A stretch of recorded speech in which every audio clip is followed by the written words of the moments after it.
You're listening to the Physio Matters podcast in association with Choose Health, and this is session 45.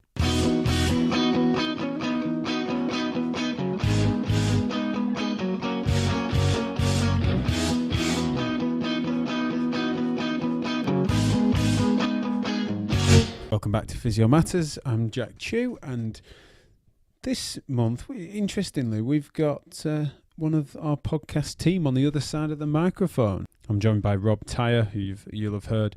He joined me to interview Sally Lamb. He actually ended up grilling me with Brad Neal on an episode. You'll have heard him on our team podcast for at least the last 2 or 3 years. And now I flipped the microphone back on him, and he's on his specialist subject of martial arts. And we're joined as well by Tack, who is a phenomenal thinker in this field and beyond in MSK practice. A really smart guy who I've interacted with on social media a number of times, and it never fails to give me pause for thought in certain directions, and really supportive of what we've been doing over the years in various ways. And so I'm delighted to have him on the show, and I'm sure you're really going to enjoy this episode. Just a conversation that flowed in one take, and that's always the sign of a great episode. Martial arts and combat sports are so in trend, on vogue at the moment, and for good reason. I think it's an interesting topic, and I know two men who would be well qualified to muse on all things combat sports, especially how it maps onto clinical practice. Two true experts in this field, so delighted for them to have committed some time to this episode today. We're just coming off the back of our bonus edition, having reached 1 million downloads. So if you haven't heard that, then I do recommend you check it out, or at least tolerate to the first few minutes of it whilst I rant and rave over free speech, what we're trying to achieve, and why it matters so much to us. But in case you haven't, thank you so much for listening to the show and for helping us reach such an incredible milestone that I could never have imagined when we started this out as a bit of a pilot project just to quench a thirst that I had at the time. So it's amazing what's happened over the years. Thank you for all those that support us. Thank you to the team for putting this together. But because I have an extended intro in that, and I'm on that podcast an awful lot because me and Adam Meekins are slurring over a few beers, so I speak far too much on there. I'm going to keep this intro short and get straight to it. So I bring you Rob Tyer and Tack, and I'll see you at the other side. Delighted to be here today over Skype this time with Rob Tyer, who, as listeners, you will be well aware of, our resident Geordie, or one of two Geordies now. But then also we're joined today by Tack, who will get a chance to introduce himself in a second. We're going to be talking all things martial arts. Now, although in most part I am far from expert in most conversations we have on Physio Matters, but in this topic, not only am I not necessarily well enlightened onto clinical application in this field, but also when it comes to sport and exercise, this is a field in which I haven't waded in. Adventure sports very much au fait with, and most when it comes to team sports or mainstream sports, then I usually can get my head around it and understand and apply it, whereas martial arts and this sort of combat sports field is so far from my upbringing, shall I say, that I'm really delighted to inquire as to what's going on in that world and understand how that helps us with physiotherapy, especially as it becomes more and more in trend. So these two gents are going to enlighten me. Before I start hogging the mic, as I usually do, I want to introduce Chris and Rob. And so, Chris, first, if you can just introduce yourself for the listeners to get us going. Oh, thanks. Thanks for having me. I am a clinical specialist physiotherapist, and now I've been practicing for about 11 years. My main clinical work, my day job, if you like, is at Guy's and St Thomas's in London. And I've been working in musculoskeletal outpatient private and occupational health service for 2.5 years now as the lead. My history in martial arts started, or combat sports as well, started when I was a child. My father was really into boxing and martial arts. And I started an offshoot form of Shorin-ryu at a really young age, around 8 years old, around that time, and I translated a lot of my efforts into martial arts when I was growing up, and I did Shorin-ryu up until the age of around 18, and I'm 33 now, so up until I was 18, I managed to get to the point of a second dan in that form of karate at about the age of 15, and the age of 15, I wasn't allowed to take my third Dan. It was part of the tradition to become a third Dan. So I started experimenting. Me and my dad went to various different types of martial arts events and seminars and started practicing in variable things, including Japanese jiu-jitsu and Muay Thai. And I managed to get some good training from people like Paul Wheel, who is a Muay Thai champion out of Wales. And really experimented with a lot of stuff. After, having finished that, I went through multiple years where I would do variable martial arts. Aside from the karate, I started Brazilian Jiu-Jitsu. I started mixed martial arts training. And it wasn't until about 7 years ago that as a physio, I turned my hand to dealing with people who have injuries and training difficulties with martial arts and combat sports. And I would differentiate the two, being there are traditional martial arts, of which I've had experience, and then there's the more competitive style of both traditional martial arts and mixed martial arts, which is what we see in the UFC and things like that. So in about 7 years ago, I started to put together my business, which is All Powers Physiotherapy, where I started volunteering, going around to different gyms in London, and contacting people through email, via post, via social media, and trying to volunteer my services as a physio for martial arts. Fantastic. Yeah, so you've got that personal and professional interest in skin in the game in many ways, then it sounds. How about you then, Rob? So our listeners know you as being part of the Physio Matters gang and all your versatile roles, but what they might not know is of your martial arts past. So tell us a little bit about that. Not too dissimilar to Chris, to be honest. Did a bit of karate when I was younger. My mum was a brown belt, which is sort of in the style that she studied. It was sort of the brown belt, then you get a white stripe, second stripe, and a black stripe. I believe it was Shotokan that she studied in, and then she got me into Wadarayu in the northeast, and did that for several years as a real young'un. So like 7, 8, 9, but didn't really have any sort of particular interest in it, drive or determination, and then stepped away. Took up rugby because that was quite big in our school.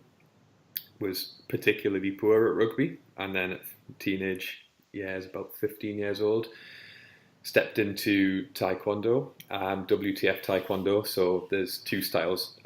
It's kind of like rugby league and rugby union, despite them both being called rugby. They're two different sports essentially. Sure. And WTF is the style that you would see in the Olympics. So worked my way up to again a second degree black belt in Taekwondo, and within that time represented my university at the national level, and then represented my club at an international level 3 times at the Dutch International Open and Dutch Masters in Eindhoven and Arnhem. Trained with the Olympic squad as a student. Won silver twice at the Bucks, which used to be called Busa, but it's Bucks now. Never quite got the gold at that standard of tournament, which was a bit of a letdown, but never mind. Good experience anyway. Within that time, took up mixed martial arts at university for a few years. Sort of cross-trained the mixed martial arts club. Had an interest in sort of Jeet Kune Do, which is a style without being a style, I suppose what Bruce Lee would call it. It was his style that he kind of formed with Danny Inosanto. So that kind of had a Filipino influence and a Wing Chun influence, so a bit of a screamer, Kali, that sort of stuff. Never quite got into boxing because I was typically terrible with my hands, which is, I know it's a bit of a counterintuitive thing to say, because you would want to go into boxing if you were wanting to get better with your hands, but just didn't have the sort of time, drive or desire to do that. And then went to Korea, South Korea. Trained at the Olympic headquarters over there, which is the birthplace of Taekwondo. And that brings us up to modern days, where I've now had a family and haven't got so much time to train, and decided to turn my hand towards, similar to what Chris was saying, and working with the athletes rather than develop my own skills. So got involved with local martial arts clubs, Muay Thai clubs, mixed martial arts clubs. Quite a poor sport, if I'm honest, in terms of financially poor, because there's not much money in it for the athletes to train in. So it is very much on a volunteer basis or on a discounted basis, just because these guys are working full time, often with 2 jobs, often working on the doors at nightclubs, and they just don't have the money to kind of get that one-to-one care that a lot of them feel that they need. So wanted to be that liaison for local martial artists in the region, and kind of started that about 3-4 years ago. No, brilliant. And no matter how unfit you get, you always like to remind me that you can kick me in the head at any one time. And Yeah. so that's Definitely. always a nice baseline that you always remind yourself of, which I enjoy. Now, before, one of the questions I was going to go straight back to you, Rob, was about similarities and differences between martial artists and other athletes. But I've just realised before I do that, the way I'm framing these questions already is naive, because Chris has made a differentiation between martial arts and combat sports. So if I can go back to you, Chris, and just get you to clarify that briefly, if you don't mind, as to where you draw that line, because I am naive to that. I don't think you'd be alone in having that a degree of naivety. I think they are pseudonyms in most cases. How I would differentiate is that there is a direct competitive nature to combat sports, to boxing, kickboxing, contact, karate, taekwondo. They are still martial arts, but that is the difference I would suggest is the competitive nature. There's much more than the competitive nature in a lot of martial arts. It's the culture, it's absorption of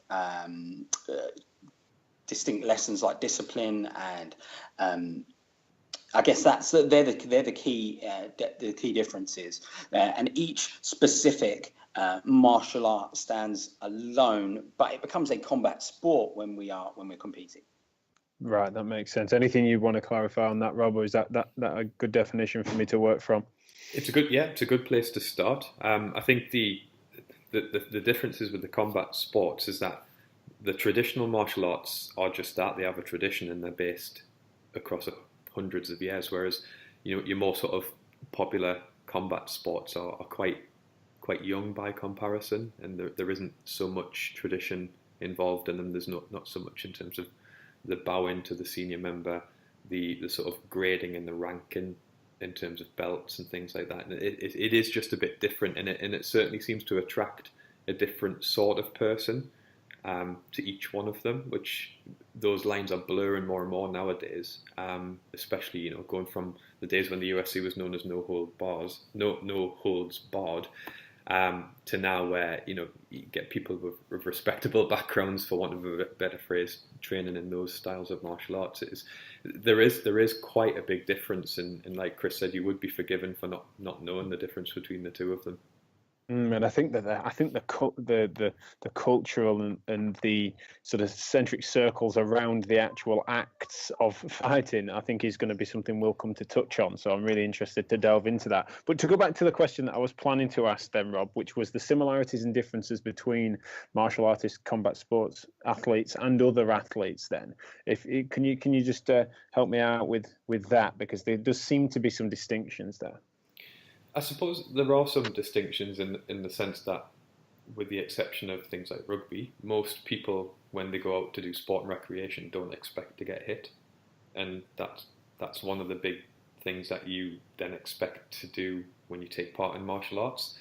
I'd maybe suggest that actually athletes are athletes, and that their wants and their desires are identical regardless of the sport that they compete in.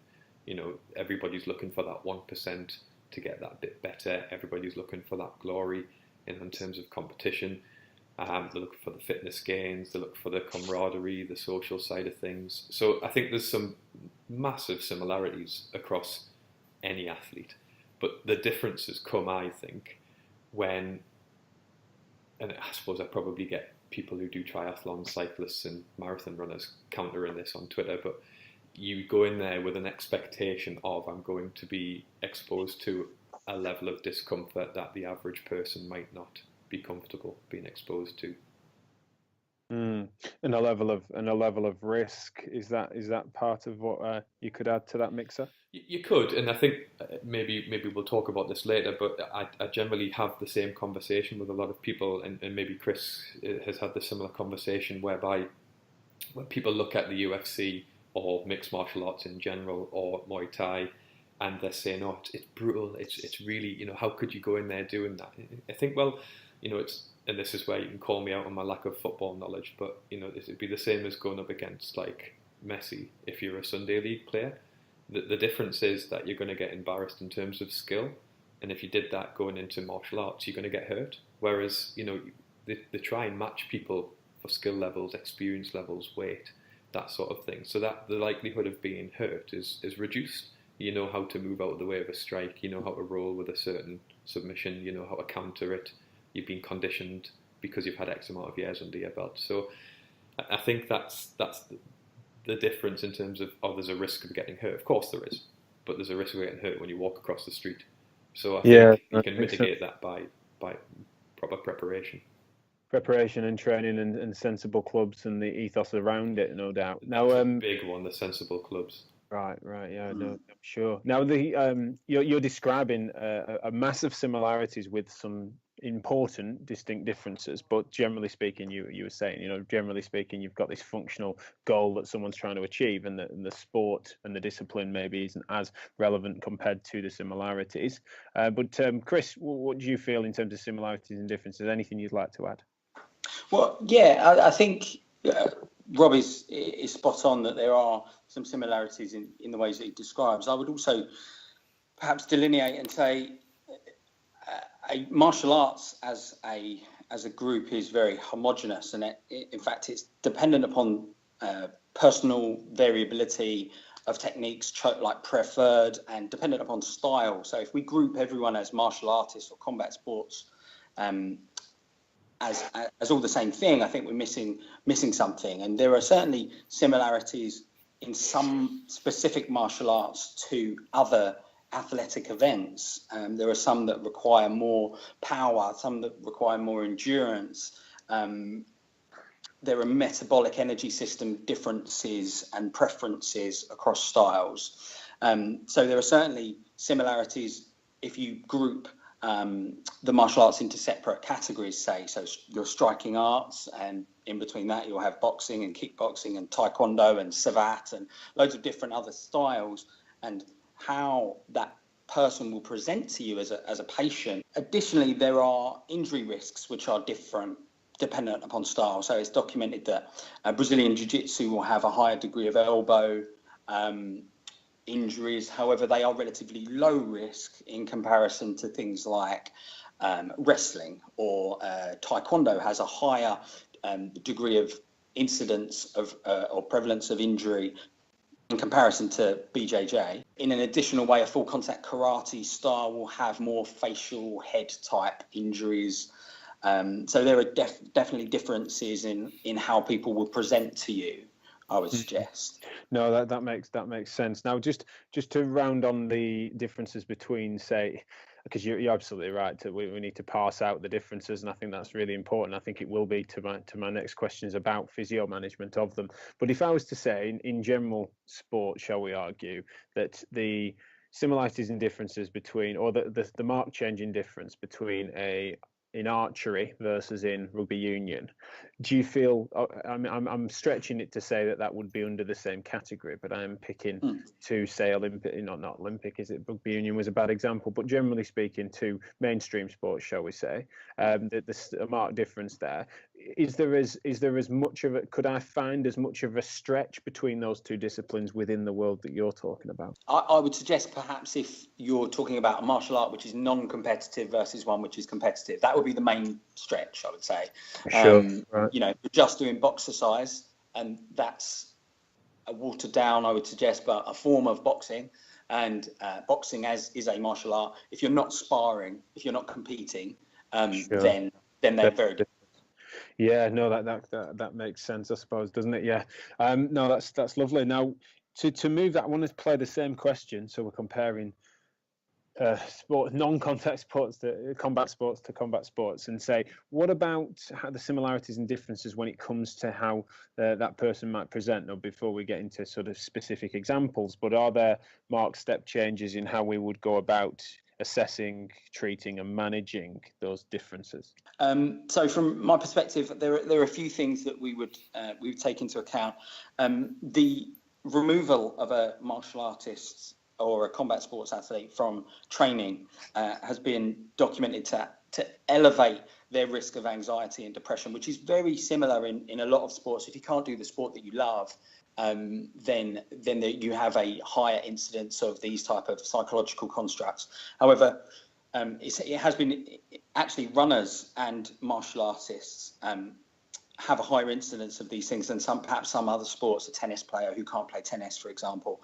So I would take that into account. I think that's a very important thing to think about, because when you are assessing and treating someone, you are in essence trying to manipulate their rehabilitation, their training, to get them back to a form of their martial art as soon as possible, which you may not be as inherently focused on with other athletes who are perhaps happier to have time away from their event. They won't be as likely to tolerate a marked step change from their usual.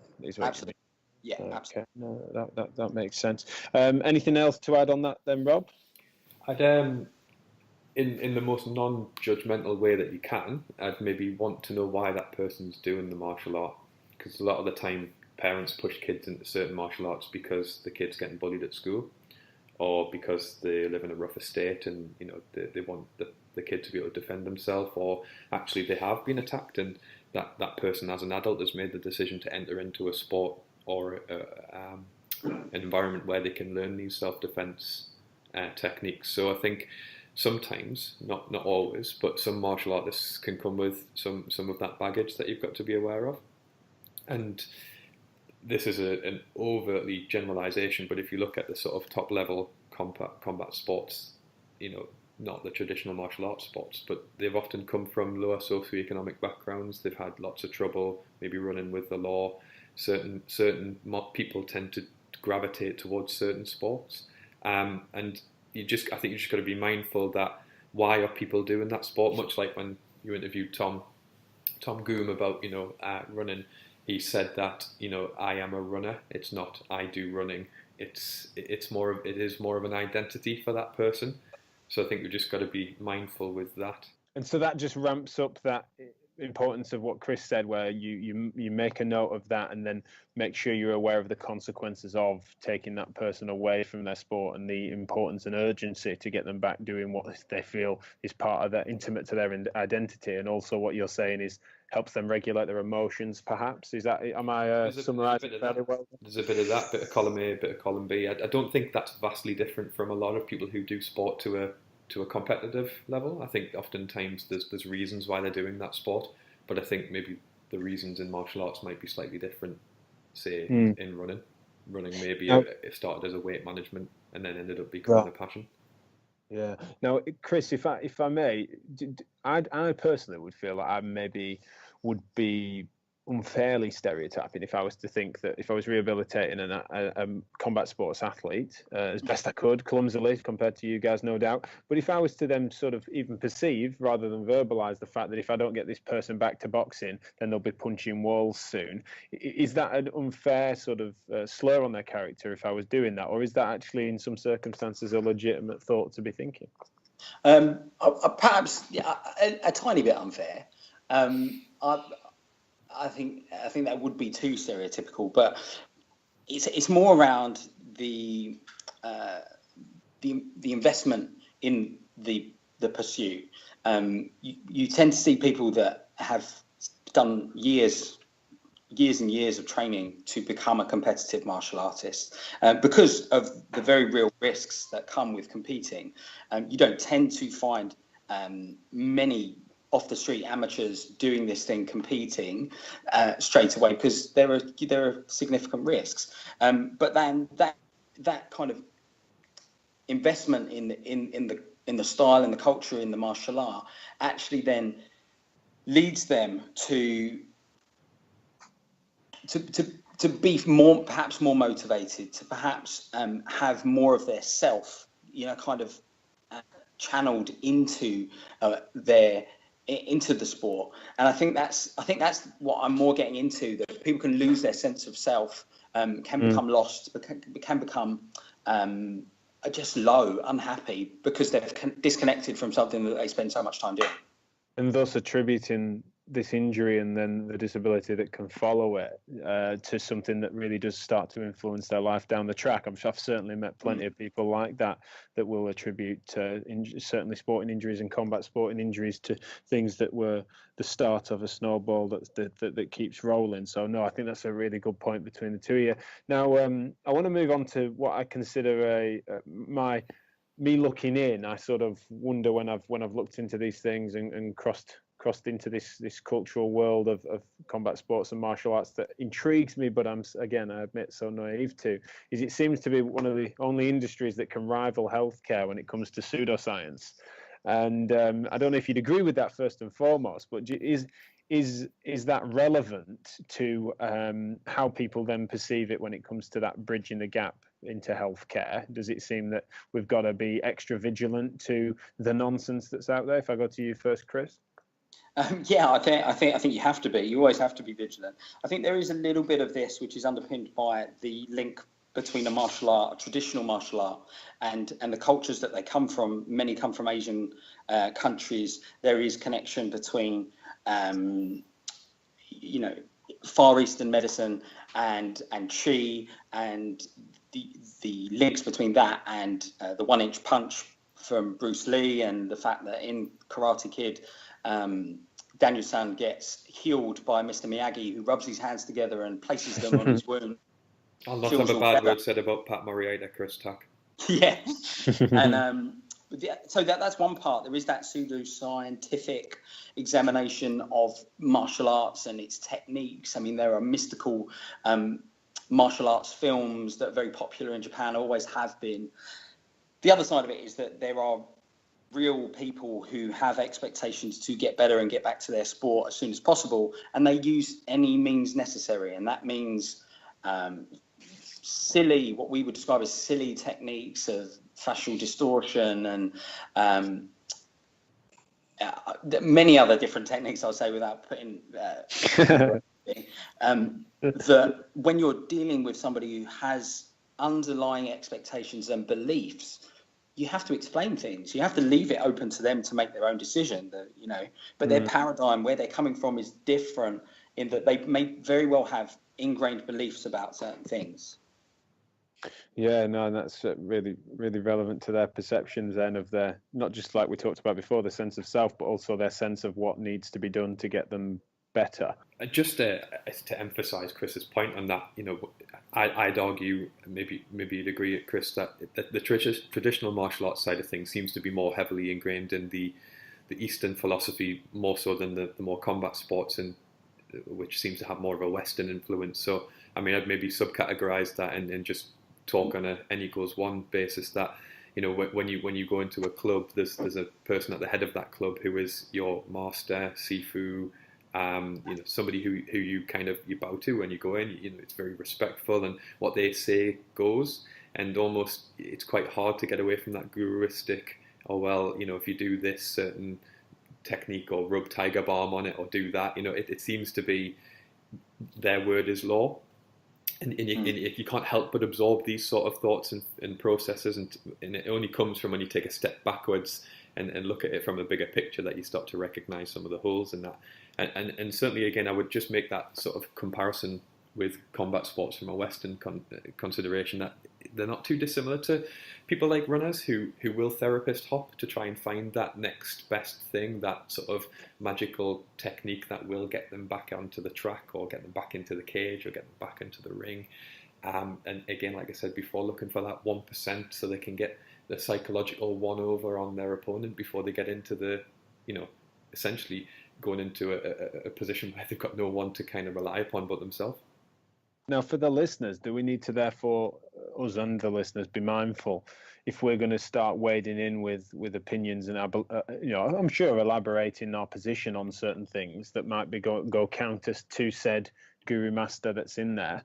And I know you weren't meaning it by any disrespect whatsoever, but what they say goes, and no doubt there is some assumed wisdom that comes from it. But we would argue their mechanisms of what they think maybe tiger balm and frictions do might differ from ours. Do we need to make sure we tread carefully in that regard compared to what we did with a running coach or a personal trainer, who, whilst can be sometimes precious, it might not have that atmosphere of discipline and respect that sometimes comes laced within this culture that you're describing? I'd say so. I think you've got to be mindful that these people who are involved in sports like traditional martial arts, that coach, for want of a better word, is essentially a father figure or a mother figure to that person.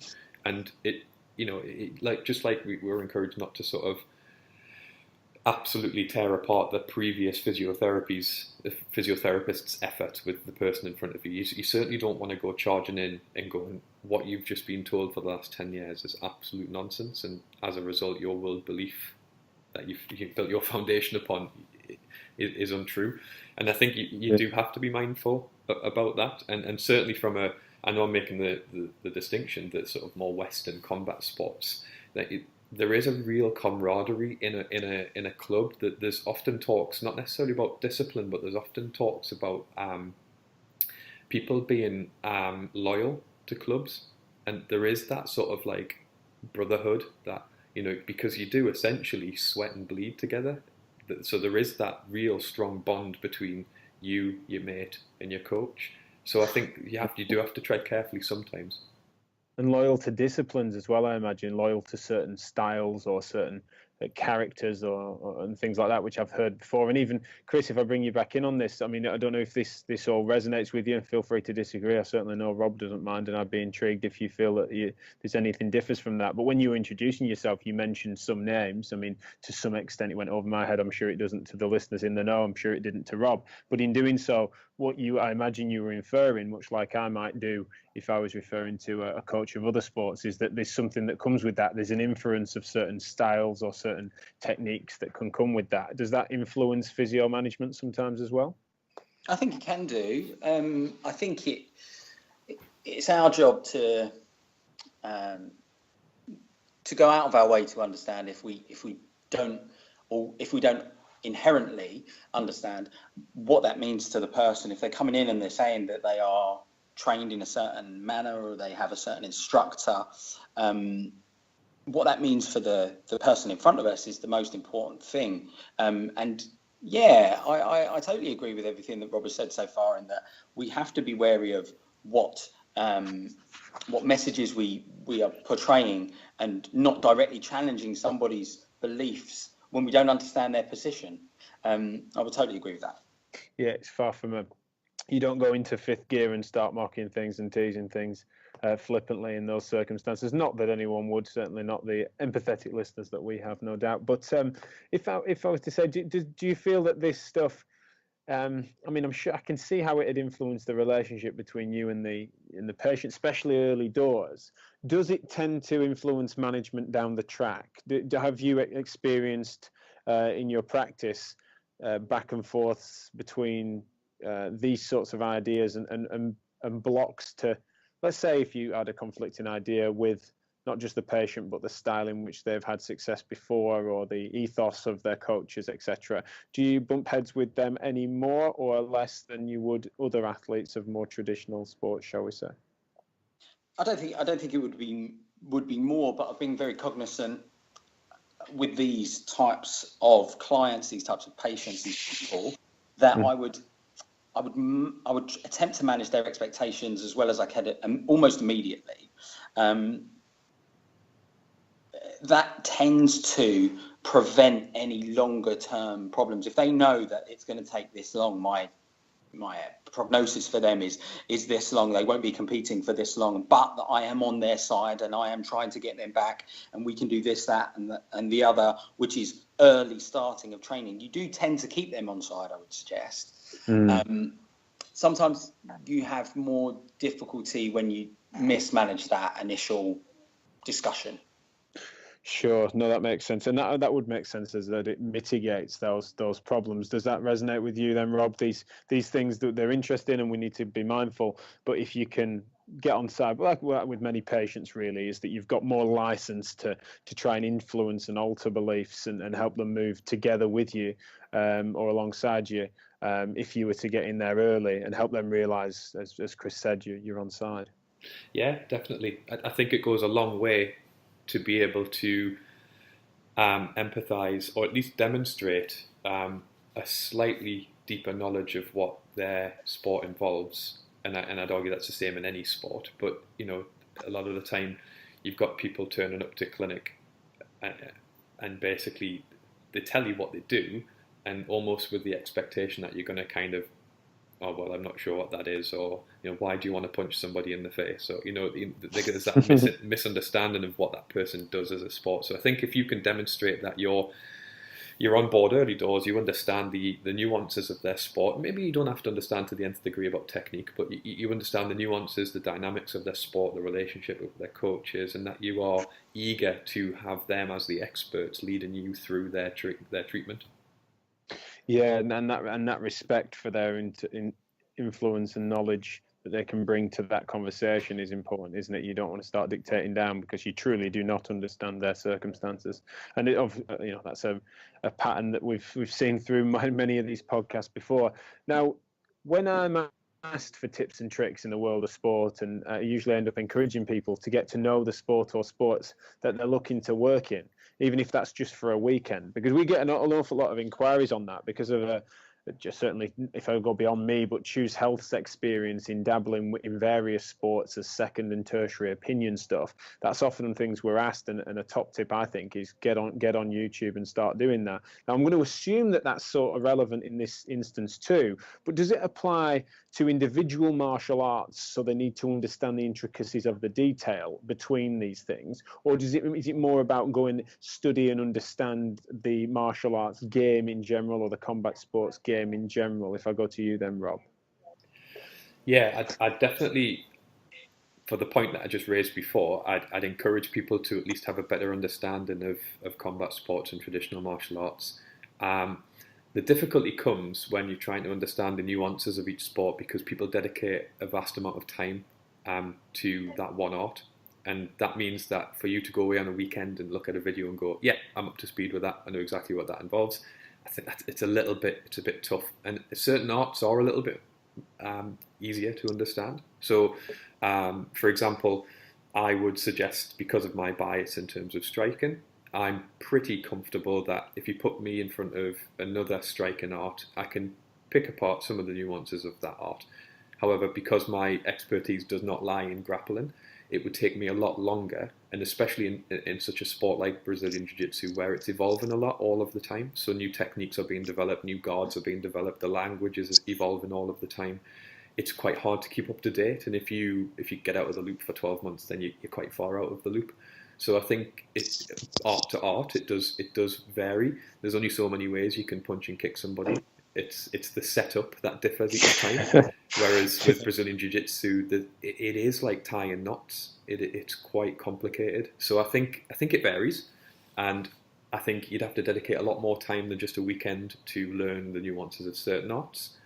But if you dedicated enough time regularly, I think you could pick it up as an armchair spectator. Yeah, I think you've made a great point there, and it's made me realise within the flaws within my question is that, yes, you might want to give a cursory glance. It would be respectful for you to give a cursory glance and try to understand what you might be going into if you were to, say, be covering an event. However, if you then assumed that to be you being in the know, then that would be worse than even ignoring and not preparing yourself almost. Does that sound about right on those lines then, Chris? Yeah, I believe so. I think, I totally agree with Rob.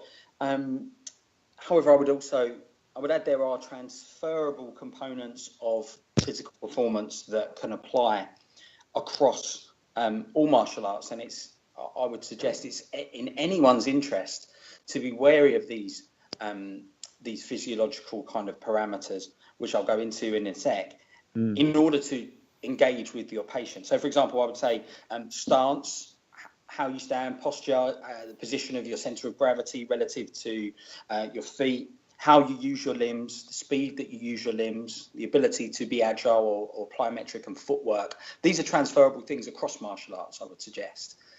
If you then took these ideas and asked your patient, so what's the footwork like? Where do you hold your weight when you're doing this particular style versus that particular style? They'd be more interested in engaging with you simply through that. You wouldn't have to know all the intricacies, because the person will tell you if you're aware of kind of how to ask those questions and delve into some of the, physical performance parameters.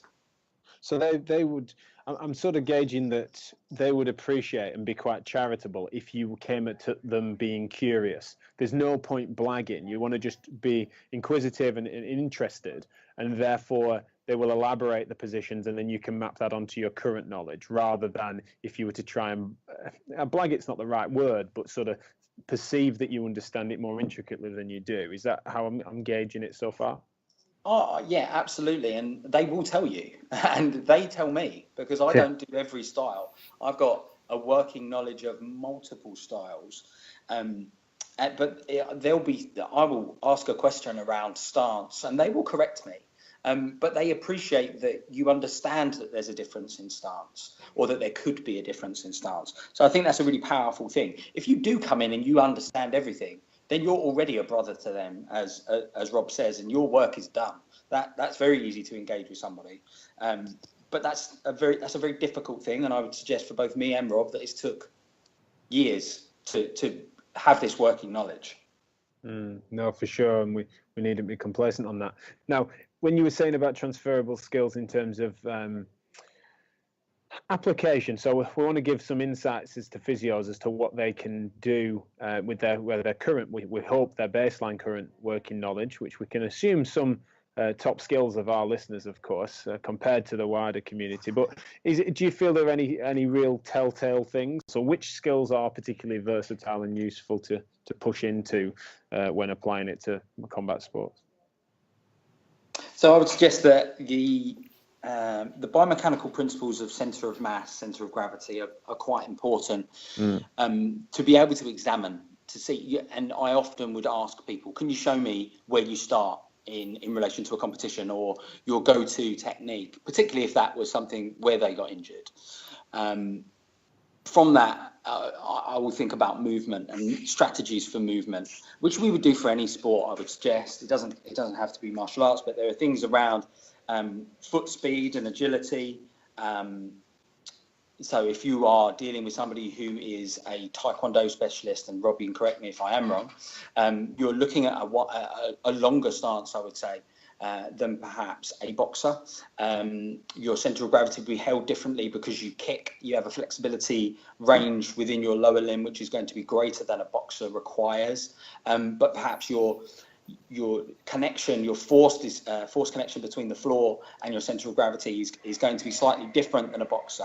So if we can pick out, say, agility, lateral speed and movement of your centre of gravity, and rotational speed of your centre of gravity, or around your centre of gravity, I should say, they're key things that I would highlight as to gain a working knowledge of.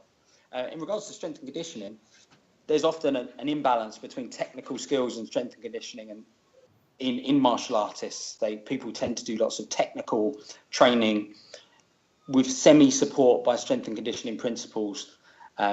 So I would think that there are, depending on the specific sport and the metabolic energy system that's being required, there's going to be a greater need for power, for example, in a boxer, than perhaps a wrestler who has to use more glycolytic metabolism, moving into aerobic metabolism as the event goes on.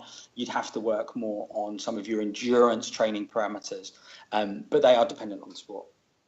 Yeah, of course. Now, what about that then, Rob? Anything to add with regards to the applicability of people's skill set that they should already have at baseline in therapies?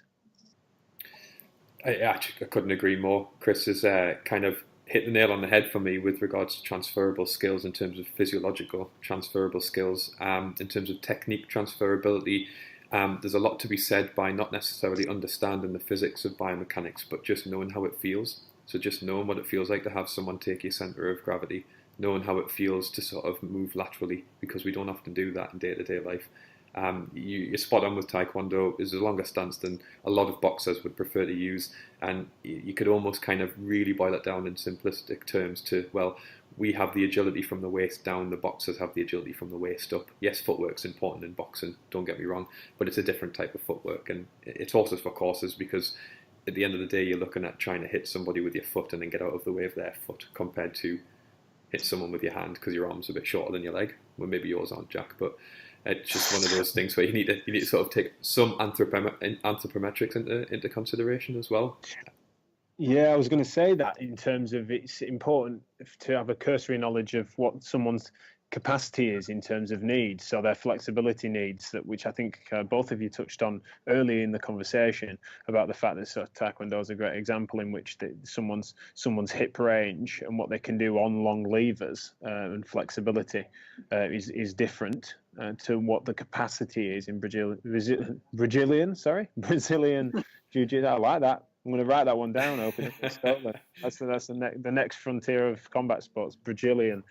But so I'll admit another caution of mine when I'm working tentatively with these athletes. Before I pick the phone up to Rob, I'm often finding it tricky enough to introduce sensible relative rest when we still exist in a healthcare industry with a spectrum from no pain, no gain to only move when safe. And that's a dichotomy that's very difficult to try and work within. And the grey areas between it is often talked about on this podcast in all sorts of athletes and Joe Blogg's populations.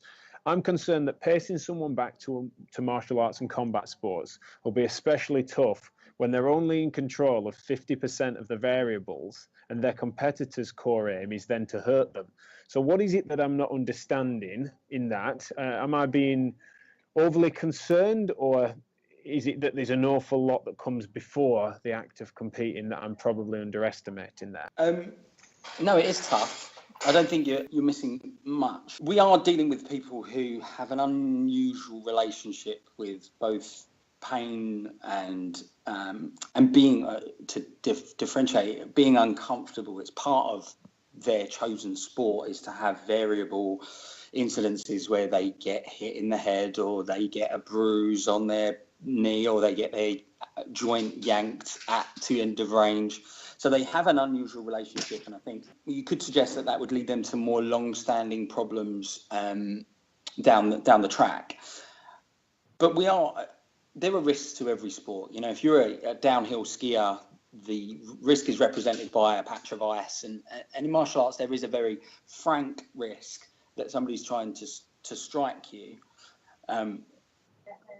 But I always kind of say to people that they need to be in control with all the 100% of the variables that they can control, because in any sport there are external factors that can cause injury.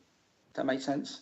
Yeah, for sure, it does. Just to hover on that point though, especially when there's such serious variables that are outside of their control, and you're working with someone that, as we mentioned, has there's an air of discipline around the whole art itself.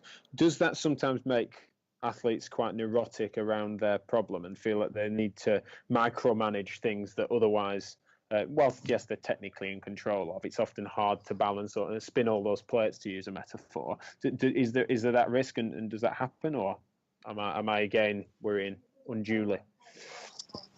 I think it would be variable on the person. I know that's a bit of a cop-out answer, I think, but it's a fair one. There are people who will present like that, certainly, but I wouldn't suggest it was more than I would see in any other sporting clinical situation, from my perspective, anyway. No, fair enough. Well, same question to contestant number 2, then, Rob. What do you reckon? If you remember the spectrum I was playing, saying that I'm concerned regarding pacing and functional rehabilitation and how to time it, mainly because of the fact that unlike other sports in some ways, the operation to maim or injure, which I know is not exactly the aim, but generally speaking, the competitor is controlling holds a lot of the cards, and it's hard to do that. So is pacing tricky, do you feel? It is, but that's the exciting part of working with this population. You've got, so again, I'm drawing the line between the different styles here. So if we go into something like mixed martial arts, you've now got an opportunity, I see, rather than a threat. You've got an opportunity to work on a game, part of your game that you weren't particularly au fait with. Maybe get better at your grappling, maybe get better at your evasive work, build on your cardio if you can't work your shoulder so well. So there's lots and lots of other things. And because with modern technology, we've got videos of a lot of people who are fighting, so you often know who you're going to be fighting in this environment. So you can look at their game plan. Yes, granted, they can change. But if you know that someone is very, very happy to throw with their hands, then if you can't compete with that because of an injury, then you can almost tip the scales in your favour by taking it to the ground. It's quite hard to punch off your back compared to being on your feet. So there's a little bit more play than, say, for example, someone who needs to do the Great North Run in 3 weeks' time, where they've effectively just got to run. There is a bit of a difference in some respects as well, that I don't know many people, and I would put myself in that category when I was training and competing, who are 100% pain-free. And I clashed knees, clashed elbows, kicked elbows, and you've got a bruised bone, you've got something that's swollen, something that's sore, and you just kind of, and I'm not suggesting this is what you should do, but you just kind of get on with it, because that's, as Chris alluded to before, that this is a certain sort of person and that certain kind of training that you've allowed yourself to get involved in, whereby your tolerance to certain things which most people would consider unpleasant or not necessarily a good thing to do is expanded upon by gradual exposure to that stimulus. And it's just the nature of the training. It's the mindset that you've got. To go back to these this line that I've drawn in the sand of people who compete in, say, for example, Muay Thai, K1 rules, kickboxing, mixed martial arts, boxing. Some of the times these guys and girls are training and competing because they've got a goal in mind, and that there's a potential to make this, however short, there's a potential to make a career out of this. And sometimes that overrules the pain that they have, and this is the difficulty when it comes to this, because there's the nuances of pain science whereby that sort of opportunity outweighs that threat, and they can just get on with it. And the risk of injury is it any greater? Well, we don't know. If you go in there with a bit of a sore knee, doesn't mean you're definitely going to have a knee injury at the end of the fight. There's a lot of unknowns here, and sometimes you've just got to sit down and have that adult conversation with them and say how confident are you going into this? How much are you willing to put up with? What can we do about it? And it's different with every person. And that interesting relationship with pain, I mean, it plays into my expertise within adventure sports, extreme sports, and I'm sat here with cuts and bruises myself, and I think that it's an interesting breed, and you're describing athletes of a similar sort of mindset. I'm just wondering with regards to propensity for injury, and we these are certainly not athletes that we want to wrap in cotton wool, but I'm also wondering if I was to take on and I was treating a kickboxer and saying, well, no, let's go. If I was treating a boxer with a rotator cuff problem, in which it wasn't a smart move for them to be hitting the bag, let's say at all for some reason, let's post-op or post-acute tear, and I was then to, as part of rehab, say, let's maintain CV in various ways, including kicking a bag rather than punching a bag. Now, although I'm sure it's individual once more, am I playing into what Chris said earlier about it being, let's try and make sure it's something specific and make sure we're acknowledging the fact that they might want to do that? Or am I potentially being disrespectful to the fact that, well, no, I don't kick a bag, I punch a bag, and don't just play around with it. I'd rather just rehabilitate in different ways and return to the bag when I'm ready to punch it rather than frustrate myself by kicking it. I don't know if that makes any sense. And if I go to you, Chris, and I'll re-elaborate if I need to. I don't know if you know what I mean by that. No, I do. I think I understand. And it is, I don't think anyone's going to mind if you say kick it. They just might not be able to.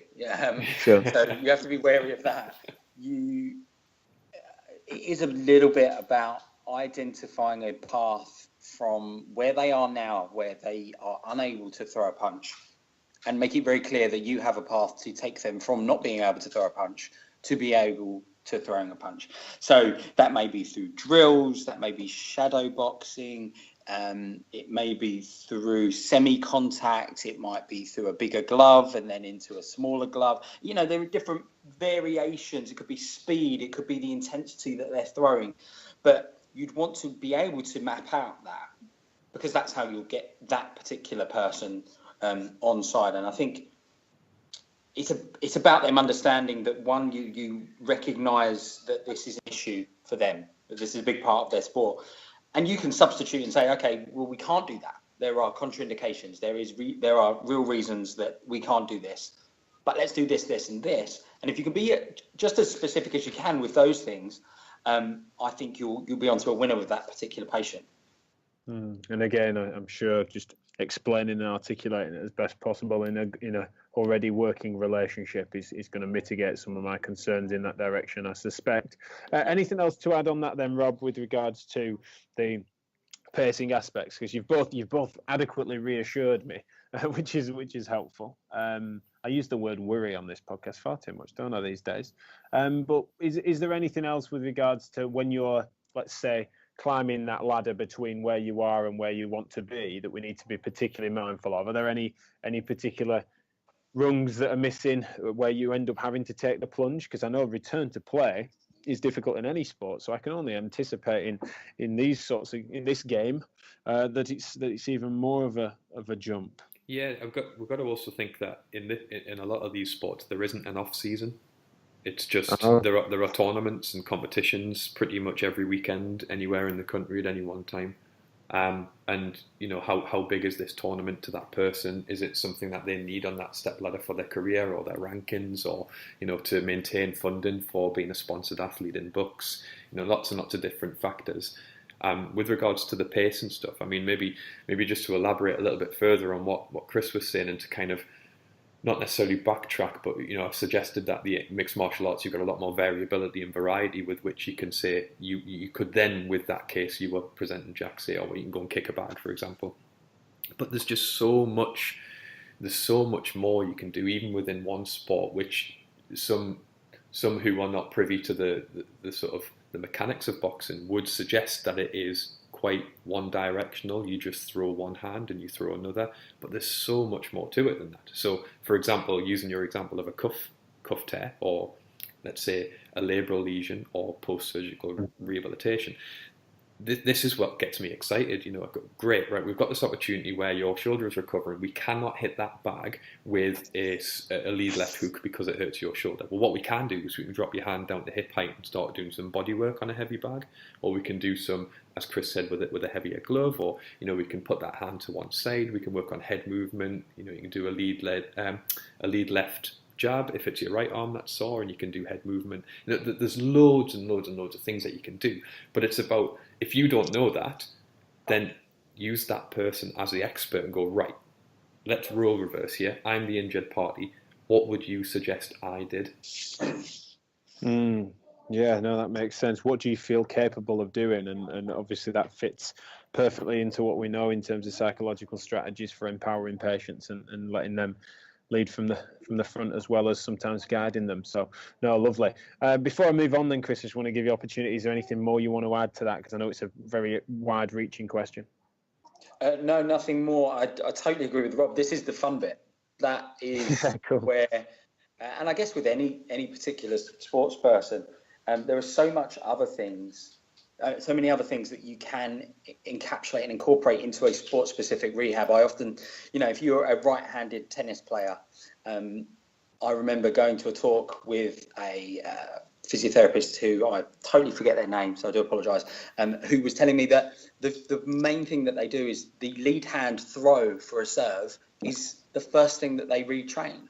They keep that going throughout the entire rehabilitation, because that will be lost. And it's those little intricate things that you gain awareness of through understanding the sport that really helps motivate the client in front of you. When you say, yeah, okay, well, you have to think about head movement or dropping your center of gravity. And these are things that we can easily do. They will be excited. They'll see their training and their rehabilitation in a completely different way. So I totally agree with what Rob said. They'll see all the jigsaw pieces coming together, won't they?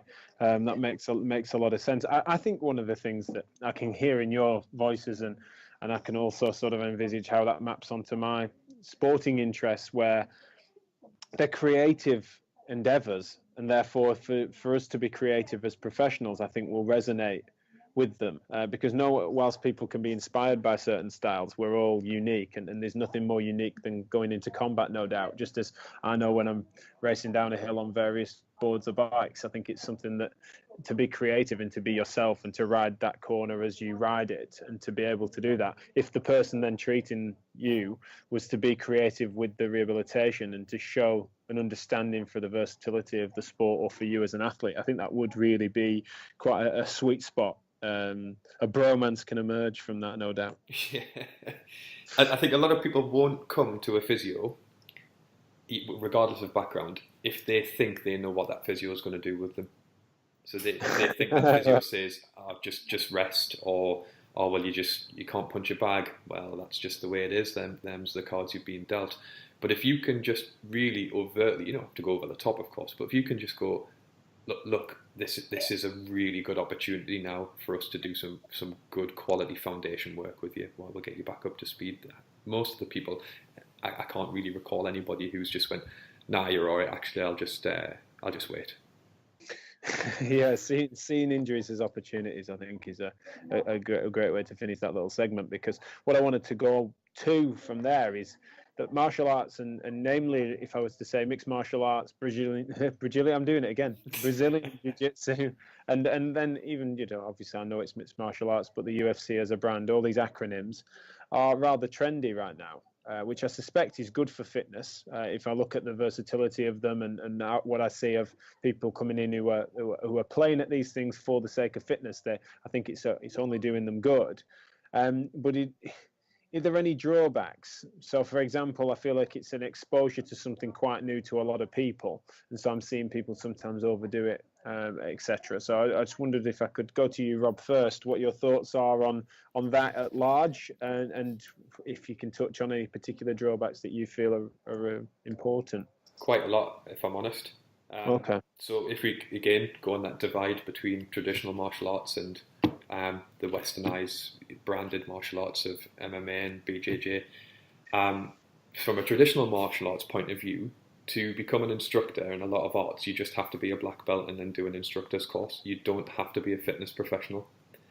Right. You just have to have your first aid certificate and make sure that you've got a DBS form.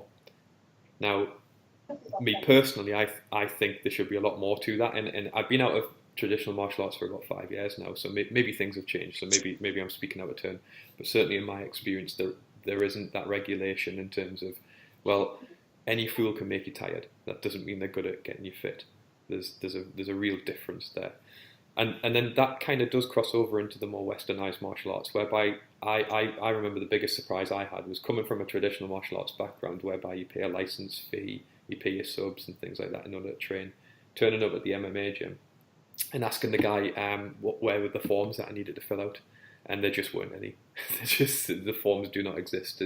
The answer I got was, as it's an unregulated art, there isn't the forms that you have, which you wouldn't say for example, boxing or traditional martial arts. So I think that there's that danger. People who are completely novice and non-exposed to this environment rocking up at an unregulated environment and basically handing over their money to be trained dangerously.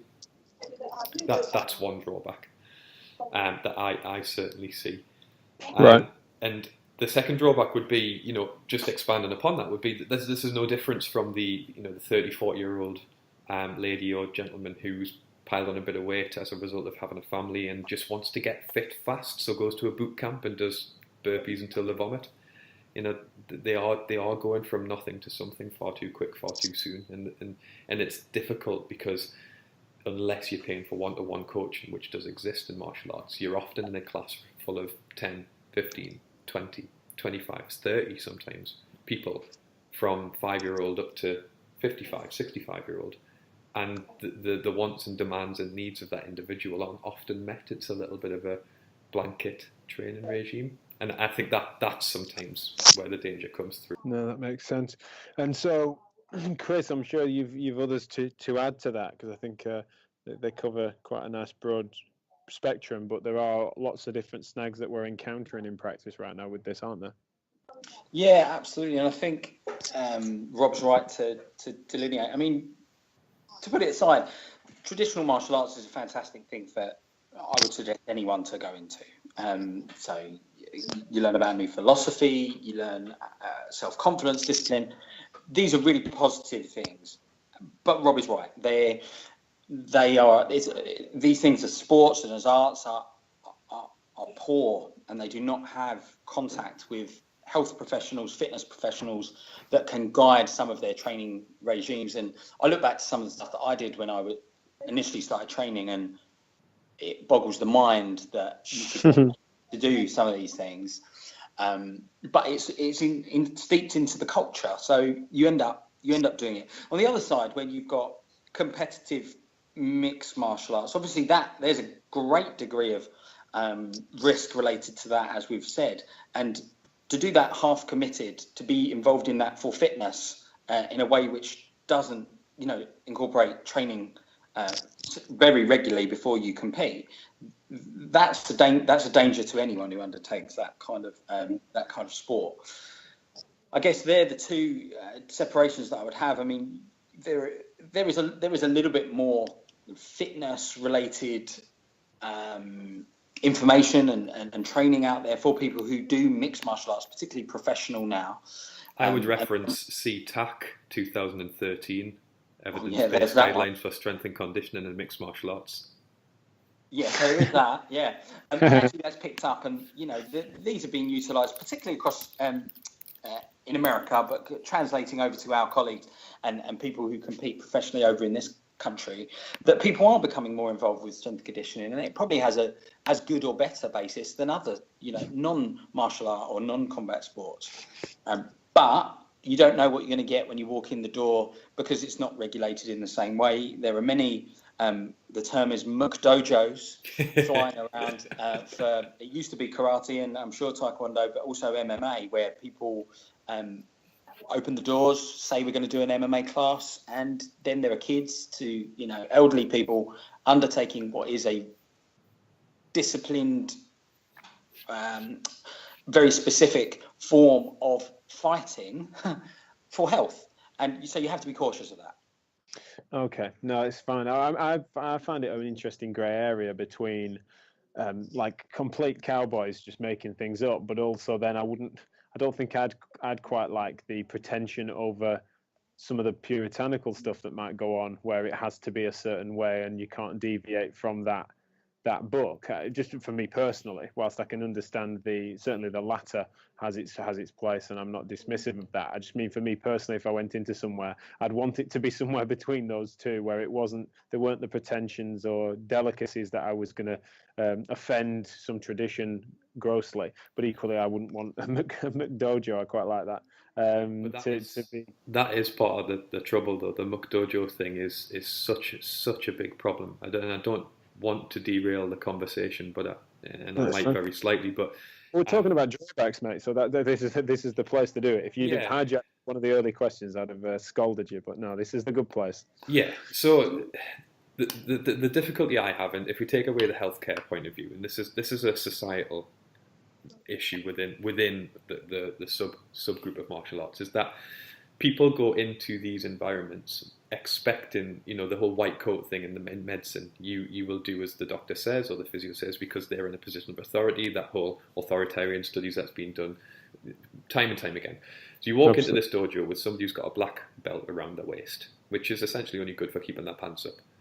And it's basically, you are getting taught that you are capable of defending yourself and others in dangerous environments. So, for example, certain martial arts and certain people having absolutely no place teaching you to defend against knife attacks. Best form of defense against knife attacks is just don't be there or run away as fast as you can. However, these are flash and fanciful techniques that are designed to disarm somebody who is a willing participant in this demonstration, not someone who's looking to take your life or your wallet. And this is the problem, is that you get people coming out with this false sense of security and putting themselves in dangerous situations because they think they can handle it. And that's more of a tradition. That was more of a comment on traditional martial arts. And I can't recommend the film highly enough, called The Foot Fist Way, which is basically, it's about Taekwondo. And there's so many echoes within that of the stuff that I've seen through my time. And if you have an hour and a half, I recommend you watch it, because it just basically it takes what we're saying to that next level, and it shows you in a comedic style what goes on. Right. That feeds into that pseudoscience that we were talking about earlier, potentially. Yes. Not just in terms of the medicine men sort of healing approach, but also the falseness, where someone might think, oh, if someone comes at me with a knife, I'll do that part of my kata that I learnt last year. Like Exactly. It's not going to be the smart move. Another term apart from McDojo, and this is slightly bordering on your recent podcast with Adam Meekins in terms of language use, but Bushido is another one that comes out quite often. So Bushido is a Japanese philosophy on how to prepare yourself for combat, and Bushido is obviously a play on words where you're given this sort of like terrible tutelage in martial art, and you've got this false bravado. And then to go on to the other side of things, the stuff that I have seen, in obviously for obvious reasons, for confidentiality, people will remain nameless, but I've been exposed to certain groups within the mixed martial art and kickboxing community who've had dealings with people for illicit substances to use to help their recovery in their sport. For example, direct injection of anabolic steroids into an area of injury. So there's a danger there, because these guys are getting unregulated drugs and being delivered to them by untrained professionals in an environment that might not be particularly clean. Sure, it's a slip. That's of course a slippery slope where those worlds meet, for sure. Now, to bring you back in, Chris, I'm sensing from both of you, whilst I appreciate you both willing to poke holes in it and accept that it's not all glory, there is a net good to all of this, and I imagine that both of you are excited at the fact that your favoured wheelhouse is coming to the fore.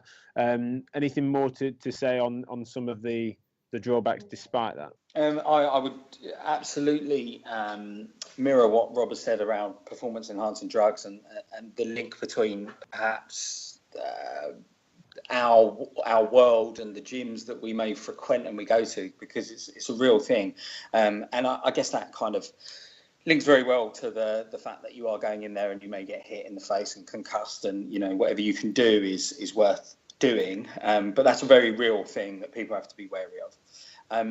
No more to add really in regards to that, but I think one of the most important things that I see in any environment, martial arts training environment, is that you tend to build relationships, meaning that people who are not appropriately committed do get whittled out. So I think there is a kind of self-regulating manner that you see in martial arts gyms. It's just that you could be exposed to somebody who hasn't quite been regulated out yet. So you have to be cautious of the people that you're training with and you're competing against on a day-to-day basis in sparring, because they can sometimes do more harm to you than you can to yourself. Yeah, just to bring, I've just remembered one of the drawbacks that I was wondering about in prep for this podcast. And I was listening to some people muse on Brazilian Jiu-Jitsu. See, I said it right that time, which is nice. And they were saying that one of the philosophies to take into when you were learning, either whether that be for fitness or if you were trying to understand the art, then tap soon and tap often, as being a method of them saying basically match your opponents, be sensible, don't be arrogant, and recognize that it's a sensible move when you get caught out to simply understand your own limitations. Now, is a drawback if that isn't taught well and taught sensibly by sensible clubs and sensible coaches, that would lead to injury if people were to go into those sorts of circumstances and really injure themselves and injure others. Well, the difficulty is that that's not always taught, and that the tap soon, tap often mentality, in my mind, is a good mentality to have to a degree, because I think you need to be exposed to certain stresses, because in competition, it goes back to running, you can't do in competition what you haven't done in training. So I think you sometimes need to be exposed to some of these things, as long as you trust, and that's a big thing, having that implicit trust with your training partner, that they're not going to tear your arm off, that actually you're just going to be exposed to that stimulus that you would be in a tournament. And just going back to what I was saying, the tap soon, tap often mentality, one of the biggest names in Brazilian Jiu-Jitsu is the Gracie family, and because there's so many offshoots, there's so many different philosophies of jiu-jitsu, but essentially some of the Gracies would and actively publicise that they don't tap out, and some of the phrases are black out before you tap out. These are the things that are promoted by people who are of a position of influence, granted maybe at the peak of their game 10 years ago, and now there's more schools coming through, but that still resonates in certain gyms, and there's the whole mentality of the gym war. Not every gym's adopted the fact that you don't have to smash your opponent or your training partner in the face repeatedly with the intent to knock them out as you would in a competition. And walking away from the gym, not being able to remember the last half an hour, or being a bit dizzy, or having a headache for 3 days, that is still seen as normal in certain places, and obviously it shouldn't be, but that philosophy hasn't always come through. I would totally agree. Tap soon, tap often is something that I abide by. I think as well, I mean, the Gracies, their philosophy of not tapping in some parts is relative to blood chokes. There's different types of choking techniques that you can do to make the person unconscious, and they would not tap out to a blood choke. And they would justify that based upon that there is no scientific literature that demonstrates a long-term effect of that occurring, that causing a problem in the future. However, that is then translated across to, I'm not going to tap out to an arm lock, or to a Kimura, which is a different type of shoulder lock, or an arm bar. And then you've got people, down the road from where I live, out in Essex, and they will not be tapping, and they'll get their arm yanked, and they'll come and see me. Well, it's because I didn't tap. That's a different thing, and understand the philosophy of the Gracies is a big part of that. Right, yeah. So you feel it's a misunderstanding of that notion rather than a representation of their ethos? It can be. From my understanding of where that comes from. Certainly, I would tap out to a choke. I wouldn't advise anybody to be placed unconscious when you can't get out of a particular technique. But that from my understanding is their philosophy, and that doesn't translate to arm locks. I'm pretty sure that anyone. Maybe I'm wrong. Maybe the Gracies don't tap out to arm locks, but I think that would be silly, and they would recognise that. No, that's fair enough. I remember. I think this is a real. It merges a lot of what we've talked about in this conversation. But as someone who's just a complete armchair fan and not a devout one at that, but there is something completely badass to the fact that when someone goes out, like Holly Holm, when she went out punching the air as she was sort of choked unconscious in one of her fights recently, or relatively recently, sorry. And so that then does the rounds, and it gets memed and it gets vined, and then people will see that as being a mark of bravery, and that's comes back to the cultural thing with regards to bravado sometimes, that we've got to find a way to uncouple and make sure people are being sensible with what they're doing with their bodies if they want to have longevity, not just in sport, but of course in life. Yeah, it's that whole gladiatorial go out on your shield mentality that, those people who do that don't have a very long career, or don't have as long a career as potentially people who train smarter. Chris, do we have to make sure we don't lionize examples like that for the reasons you mentioned?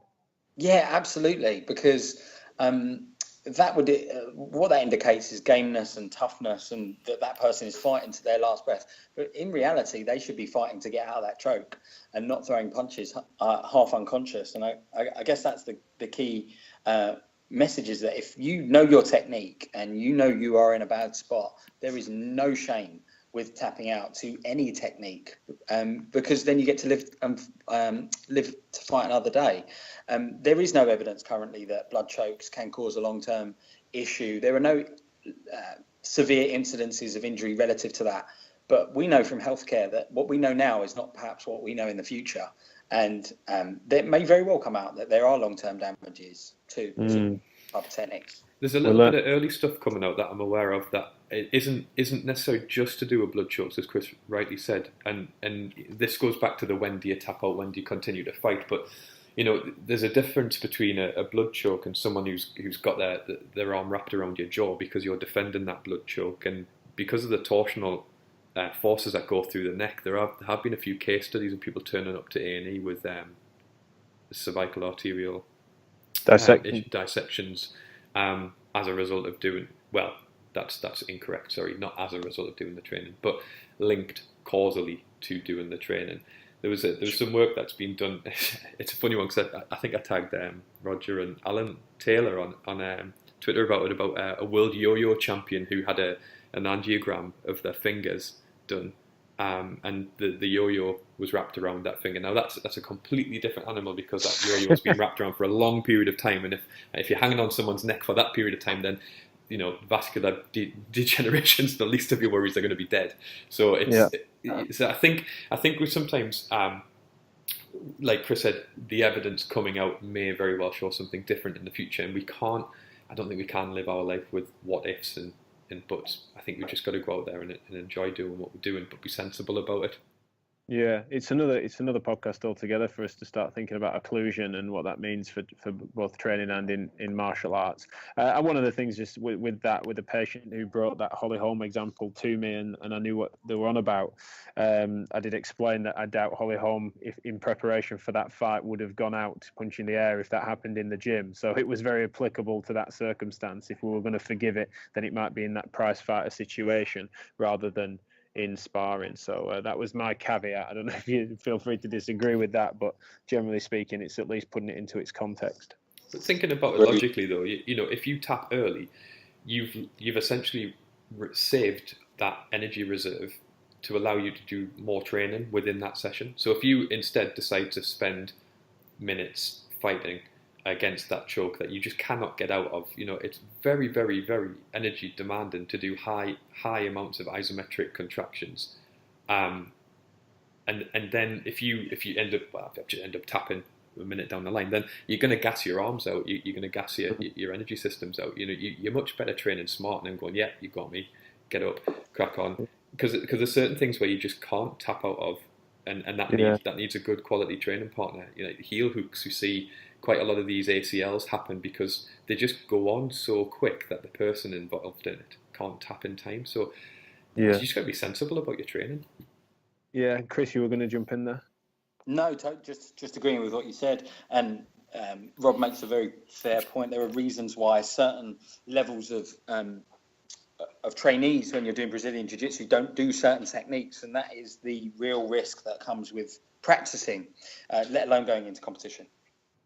Right. Okay. Yeah. That a novice would put something on too tight too quickly. Yeah. Perhaps try and get something that they saw on TV, or practicing something which they have learned from perhaps a book or from YouTube, when in fact sometimes the instructors don't even teach those techniques. And heel hook is a great example that there are many Brazilian Jiu-Jitsu practitioners who do not teach heel hooks until you're a certain belt level. Right, that makes sense. Now, I want to wrap things up, but I think a fun place to end, because I feel like we've covered such brilliant ground and really offered a good basis for people to, I'm sure, reach out to you guys for more specific detail. But a fun place to finish is that one thing that comes with martial arts and combat sports in general is the bravado that comes from the fight game and the sales and I'm trying to think of what I'm meaning in terms of marketing is very different to, say, tennis. So we've never seen Rafa Nadal and Roger Federer go at each other like Nate Diaz and Conor McGregor have, and there's various reasons for that. Now, I'd just probably just your thoughts on that, and more to do with us as a healthcare profession and as an industry that looks on at that, and if we certainly wouldn't. We try not to squabble amongst ourselves quite to that veracity.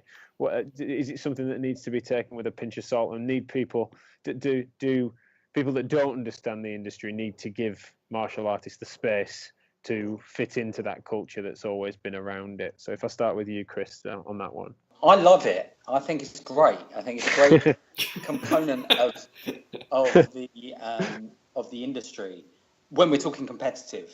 Yeah. And it's part of boxing, it's part of mixed martial arts, and it's part of the entertainment that is required for a professional endeavour. Yes. I would never talk in that matter, in that way, to anyone that I trained with. I wouldn't talk in that way to somebody who was my instructor or somebody else's instructor, but that was because that's what's been taught to me doing martial arts over many years. And all of the people who do that, Connor, Nate Diaz, and what we've seen recently with Floyd Mayweather, it's all for money. It's all for business and marketing. So I have no problem with it at all. I can understand that people don't like it, and perhaps, physios, we do our fair share of it on social media. So maybe we need to, calm it down before they do, because they understand what they're doing. This is in reality a fight, and words mean nothing when you are going to stand in front of somebody and punch them and kick them and choke them. So when it's competitive, it's all down from what you'd expect in the event. The event is a fight. So anything before that, sticks and stones, I'm not too bothered about. No, that's a totally fair position, I think, on that. Your thoughts on it, Rob? So for me personally, coming from a traditional martial arts background, initially, I'd agree with Chris. It's not something I would do. I don't know whether that's just because there's an element of respect that you're taught in traditional martial arts that maybe you don't necessarily get in the other styles. However, it is a completely sensible business move in a sport that you don't have a long lifespan in. And, there isn't a lot of money in by comparison. Boxing's the exception to the rule. But by comparison to, say, professional football, golf, tennis, and oftentimes in professional football, golf, tennis, you leave with most of your faculties in place. So you can essentially then go into a coaching role or go into a commentating role. So I think there's an element where you've got to sell the fight. And I think that people don't recognise that if you're willing to put yourself out there and do some of that, then the fall is even greater. So if you go on there saying how I'm going to, next time I see you, Jack, at your wedding next week, I'm going to kick you in the head and you're not going to know what's hit you, and everyone's going to be watching, and nobody's, Charlotte won't marry you anymore because of that, all the stuff that you really get personal with it. We're still speaking hypothetically right now, right? Maybe. But then you turn around and go, okay, and then you knock me out in that fight, then I've fallen from such a great height. The stakes are so much higher that that's what gets people putting money on it. That's what gets people doing pay-per-views. It does generate that buzz because, as Chris said, it is a fight, and that's what they do in the schoolyard. There's a lot of chanting and jeering and stuff that goes up, and peacocking and posture, and it's just really tribal. Yeah. It's amazing what we see with when fans, especially on social media, start doing it, because it reminds me of the schoolyard with my dad's harder than your dad. Yeah. Because it's essentially what people are doing with their favourite athlete, and so it is good sport. It is good fun. I agree with both of you in a sense that it's something that we take with a pinch of salt, and we need to be wise to it. But equally, I don't think it's smart for us to be oversensitive over it, because it's not something. What's important to know is what happens afterwards.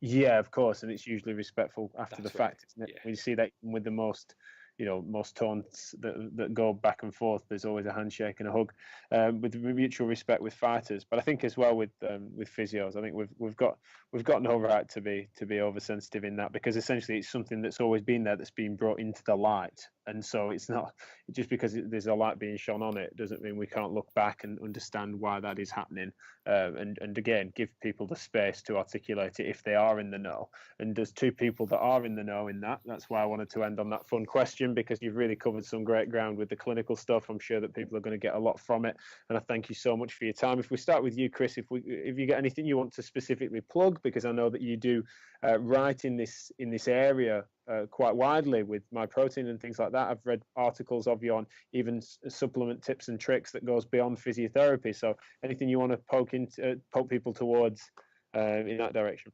Not directly at the moment, thank you, Jack. But I'm more than happy to communicate with people who are listening at any time. I'm at All Powers Physio on Twitter.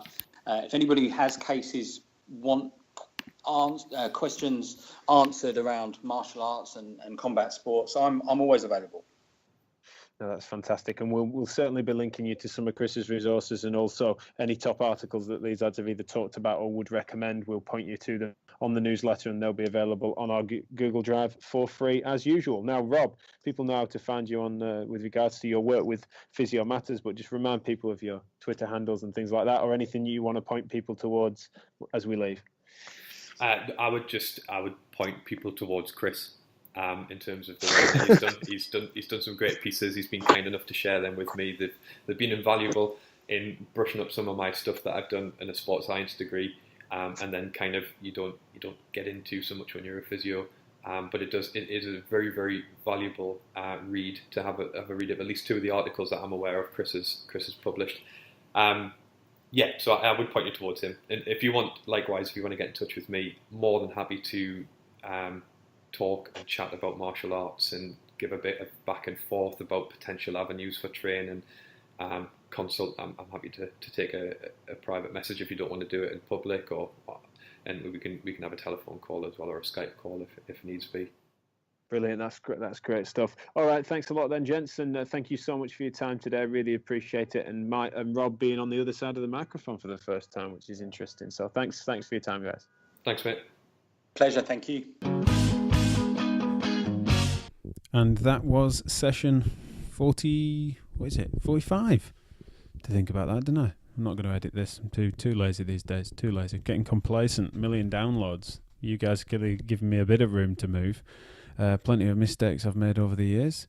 So, me and Rob will talk clinical issues on a regular basis, in person, on Skype, over the phone.